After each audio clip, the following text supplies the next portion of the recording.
Welcome, welcome, welcome to another fantastic, fabulous, epic episode of My Orgasmic Life. I'm your hostess with the mostest, Gaia Morrissette, and welcome to My Orgasmic Life.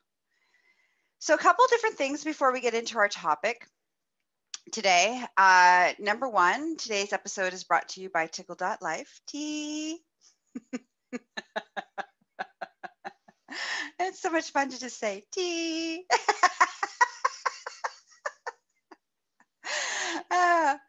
I'm so glad I can entertain myself. Anyways, okay, moving on. The second thing I want to talk to you about is today is part one. And as I've been doing for the last, 3 or 4 months, is that we do a two-part series every month. The first part is open and free for my listeners. The second part is exclusive content that only if you are a patron of my Patreon can you have access. For as little as $5 a month, you can have part two of this one and all the other episodes, as well as all sorts of awesome other bonuses and content. So if you're interested, it'll be how to join will be in the show notes at the end of the show. Okay, so today we're going to talk about masturbation while in relationships. And this one is, this topic is exciting and amazing, but also carries a lot of, how do I want to say this? Carries a lot of potential hurt and old betrayals and fear and insecurities and all sorts of stuff. So I want to talk about, in part one, we're going to talk about just an overview of the good, the bad, the ugly. And in part two, I'm going to, for the exclusive content for Patreon, I am going to talk about how do we actually fix the bad and the ugly so that they don't live in our relationship anymore. All right, so let's get started. Masturbation. So let's start with masturbation. Whacking off, rubbing one out, flicking the beaver. So masturbation in itself can be very challenged. It can be a lot of shame that's attached to it, depending on what your experience has been. There can be a lot of belief systems around masturbation is dirty and wrong. Masturbation, and of course, these are belief systems. These are not what I believe, but these are belief systems that people might be carrying with them. Another belief system around masturbation is that you only masturbate when you're single because you can't get partner sex. It's this construct around that. And none of those things support us. So here, let's reclaim masturbation. Let's own masturbation. Let's look at it from a new perspective. And again, if this conversation is triggering, it may trigger you, okay? Then please do what you need to do to take care of yourself. I lovingly invite you, if you can, listen to the whole episode. Because there's going to be, I promise you, there's going to be some new ideas that might help you shift out of this place, may help you, support you to feeling and reclaiming your own sexuality and your own power and, reclaiming that for you, okay? And also helping you within, the distress that might be causing in your relationship. So even though it may be uncomfortable and you might be like, fuck you, Gaia.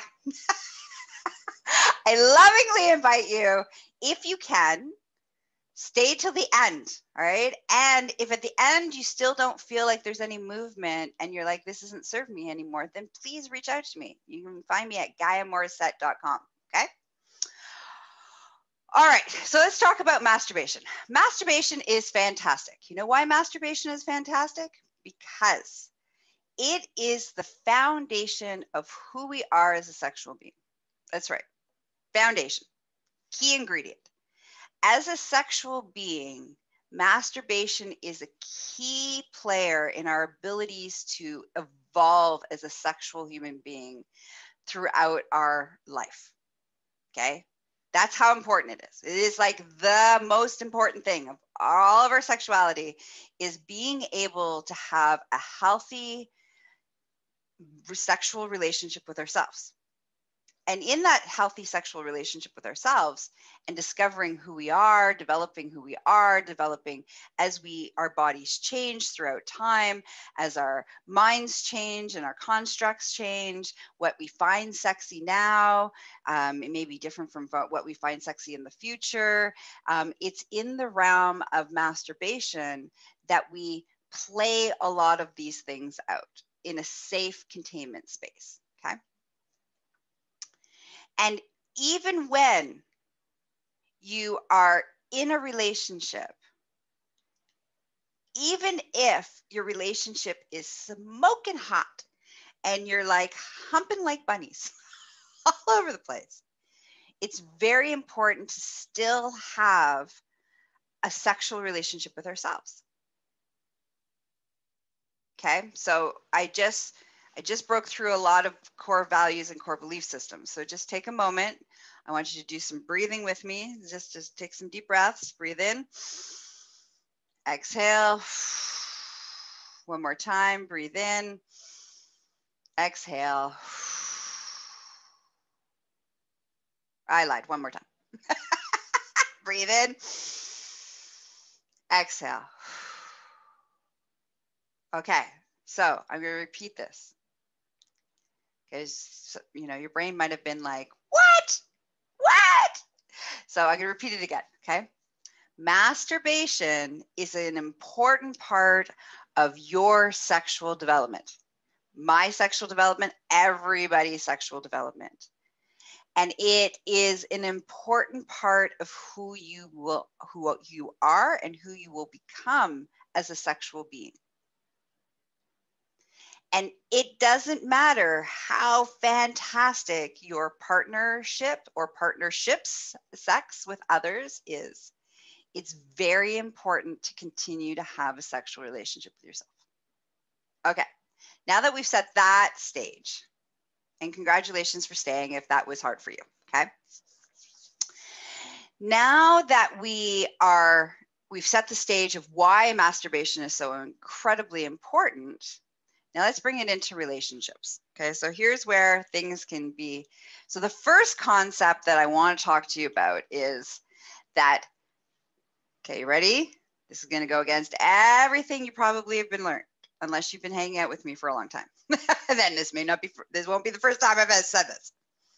But no one is responsible for your sexual gratification. And you are not responsible for anybody else's sexual gratification. I know, it's like mind-blowing. I remember when my Tantra teachers taught me this construct, and I was like, what? What do you mean? It's my partner's job to get me off. It's my partner's job to satisfy my sexual needs. What do you mean? What do you mean? And so I remember struggling, being like, no. So here I'm going to go into that a little bit more, okay? So what happens when we set this belief system, when we're taught, and we've all been taught this, all right? Maybe not everybody, but majority of us in North America anyways, have been taught that it's our partner's responsibility to give us an orgasm, to get us off. When we are sexually aroused, if we're in a relationship, we have been brought up to believe, to have this expectation that it's our partner's responsibility to provide that outlet. Okay, so that's kind of where we're moving from. So because we're moving from that, this is why I'm setting this up, is because when we get into like why masturbation within a relationship fucks up the whole thing and everybody's distressed and traumatized and all that kind of stuff, you'll understand why, okay? So when we're taught to believe that it's somebody else's responsibility for my sexual gratification, what that does is it prevents me in many ways. So there's a couple things that it sets up. One, I don't get to be in charge of what turns me on and what doesn't turn me on, and I don't get to learn about my body, and I don't get to be the master of my domain, so to speak. Okay. And I'm at the what's the word I'm looking for? I'm stuck with having somebody else being in charge of my arousal response, my orgasmic possibilities. So what if that person may not be very skilled in that department because I don't know what I like, so therefore I can't really show that to them. That's number one. Number two, I can't communicate what I want because I don't know what I want.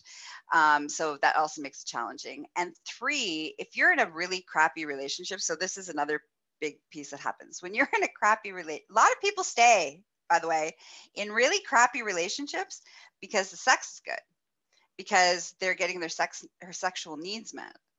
And the reason that they stay is because they don't know that they can meet their own sexual needs, and it's okay to meet their own sexual needs. Okay, so that's one thing that these are some of the byproducts of what happens when we believe that somebody else is responsible for my sexual gratification.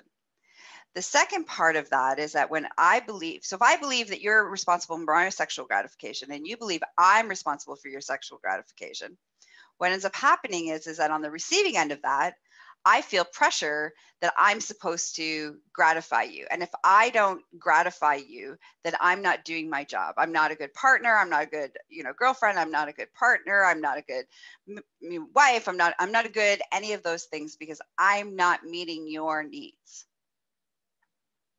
Because I'm supposed to meet your needs. So what happens if I'm not in the mood? What happens if I got something else going on? What happens if I'm busy? What happens if, I've been sick? What happens when there's within me, I'm not feeling boom chicka wow wow. I'm not feeling sexually aroused. I'm not in that horny space. And so what ends up happening is that if I move from this place that I have to, it's my job, my responsibility to get my partner off, what ends up happening is that either I don't and I feel bad about myself, or I force myself to do so because I feel it out of obligation, which of course my partner isn't going to really enjoy. So these are some of the problems that happen when we move from that belief. Now, the biggest one in relation to our topic today is, so if I've been taught that I'm responsible for my partner's sexual gratification and my partner is responsible for my sexual gratification, then what happens when one of you's masturbate? Dun, dun, dun. Well, I can tell you what ends up happening. Because I have in my past relationships, I've dealt with this. In my practice, I see clients and couples and students, and this is a conversation I have often, and it's a big problems in a lot of relationships, and it's a cause of pain, a pain point. So what ends up happening is that if I masturbate, then my partner is like, you're not choosing me.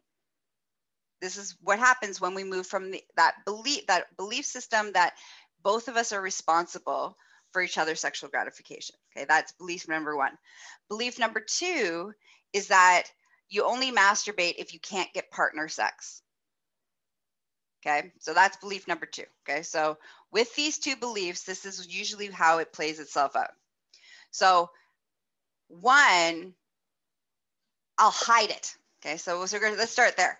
I'm going to hide the fact that I'm masturbating because I know that it's wrong because of those two belief systems, right? My partner is not going to be happy with this. So I'm going to hide it. The minute we start hiding things, the minute our partner or partners intuitively, whether they know it or not, intuitively know that something's up. You're not being, You're not being full disclosure. You're not being incredibly authentic and honest. Okay, there's something off. So they go into protective mode, and not just protective mode, but they also then go into I got to catch you in your lie to prove that you're lying. So now we have mistrust. Okay, all because you happen to be horny and wanted to masturbate. Okay, so this is where this starts. Okay, it's down the rabbit hole. Now you're hiding it. You get caught, whether that's somebody checked your history, your browser history, because you happen to be watching some porn, or somebody found a toy, or somebody walks in on you. So somehow you get caught.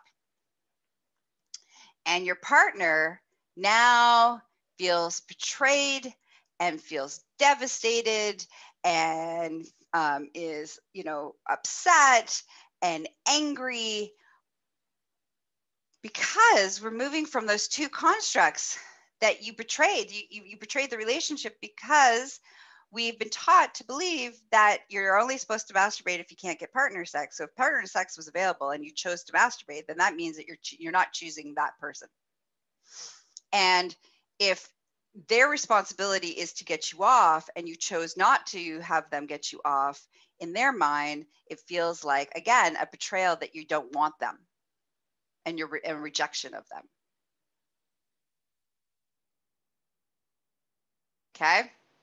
And while you're masturbating, you might be really angry at your partner, because that's why you're masturbating, because your partner didn't want sex, isn't into that at that place. So you're like, fine, I'll just go do it myself internally, but you don't actually say that to your partner. And now the whole time you're feeling resentful of your partner because you're having to do it yourself, because again, there's that construct of belief that, it's your partner's responsibility to get you off, and you only have masturbation when you can't get partner sex. Okay, so those are the constructs that cause a lot of these problems. All right, so what does it look like if you didn't have those thought process? If you didn't have those belief systems, what could it look like?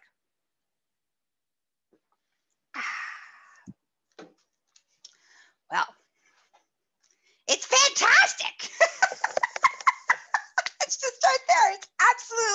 It's amazing and freedom and wonderful and arousing, and adds to your relationship and helps with performance anxiety and erectile dysfunction and ejaculation mastery and multiple orgasms. That's where it leads when we change our belief system. So let's start with the first belief. Okay, first belief is,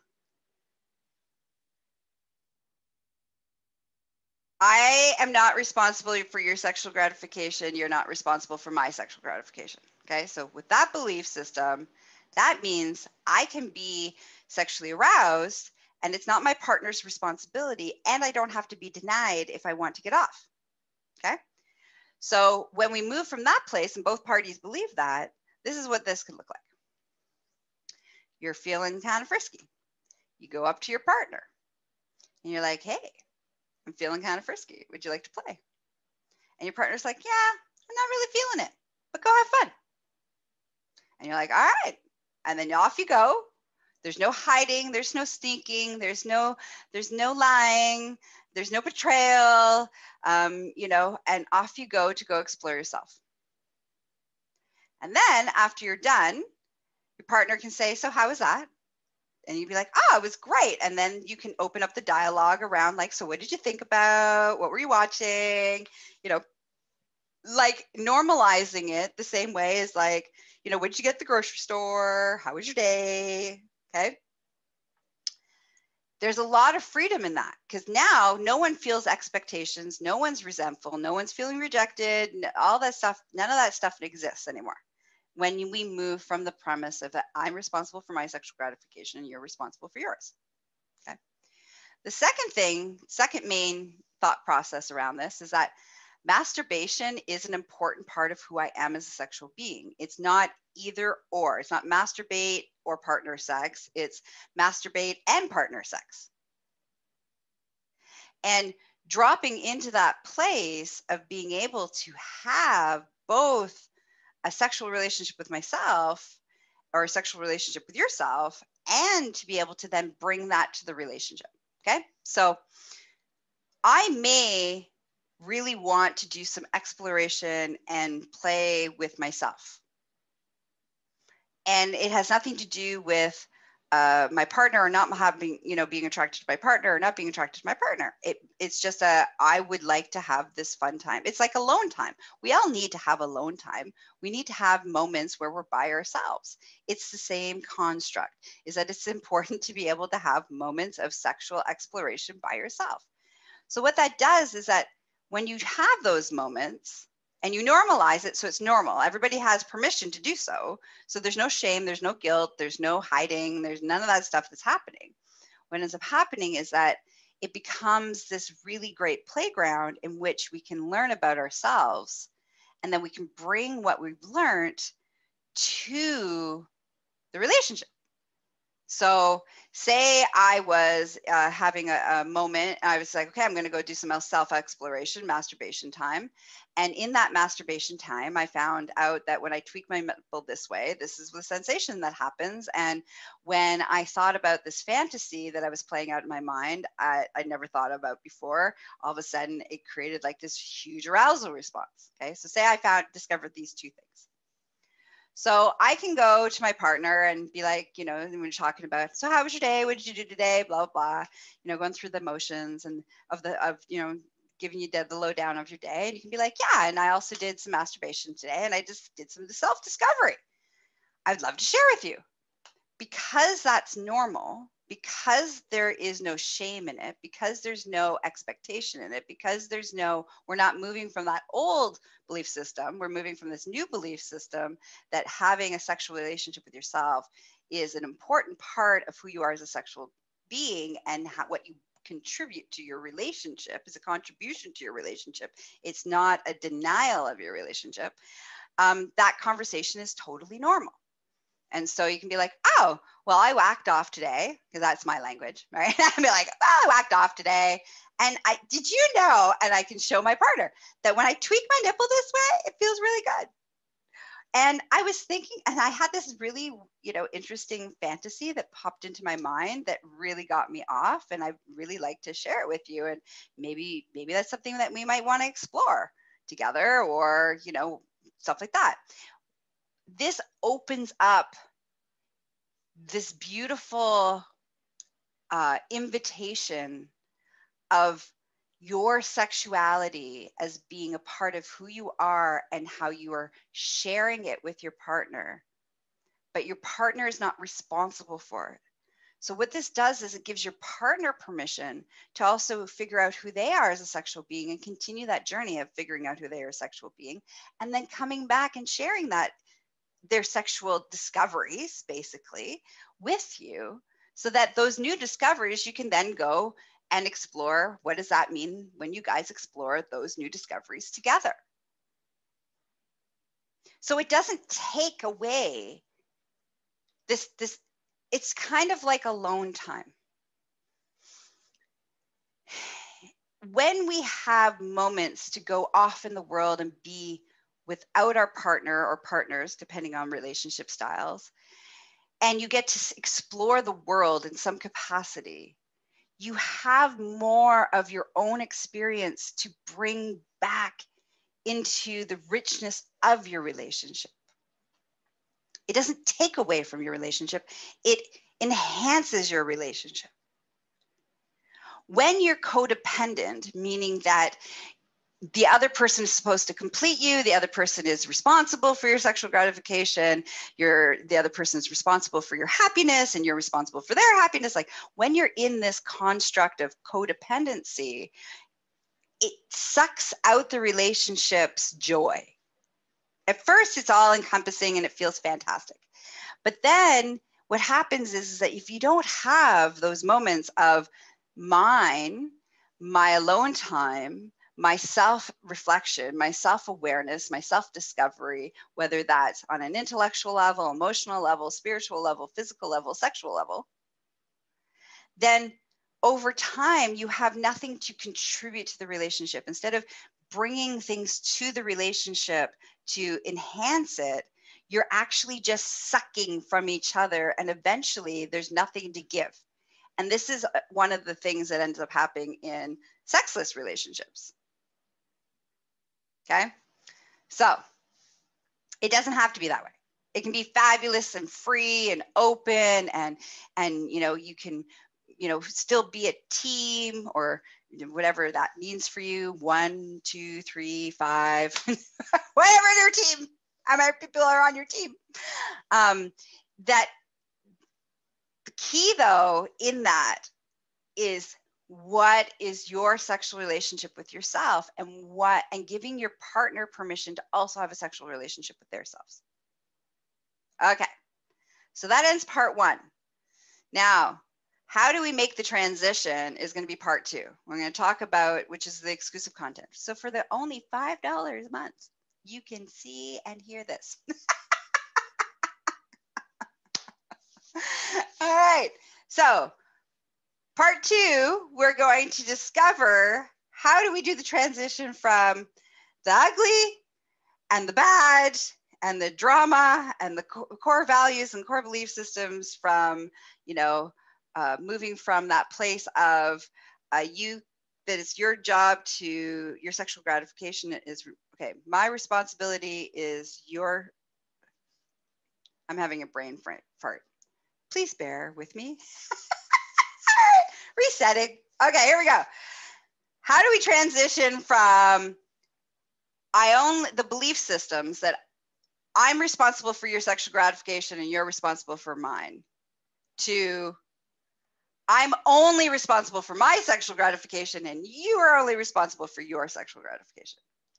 And how do we make the transition from, I only masturbate when I can't get partner sex, to masturbation and having a sexual relationship with myself is the most important part of my sexual development, and what that how that contributes of my sexual growth, my sexual development, and how that helps me to show up as a better lover in my relationships when I have partner sex.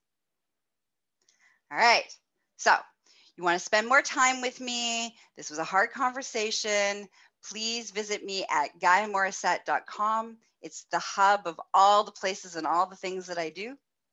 Don't forget to listen to My Orgasmic Life. It can be found on all the platforms, podcasting platforms, Spotify, Apple, Google, all the places that you find your podcasts. And don't forget to I also host Tickle.life's podcast. So don't forget to listen to Tickle.life podcast. All right, that's it. That's all. Mwah! Have a juicy day.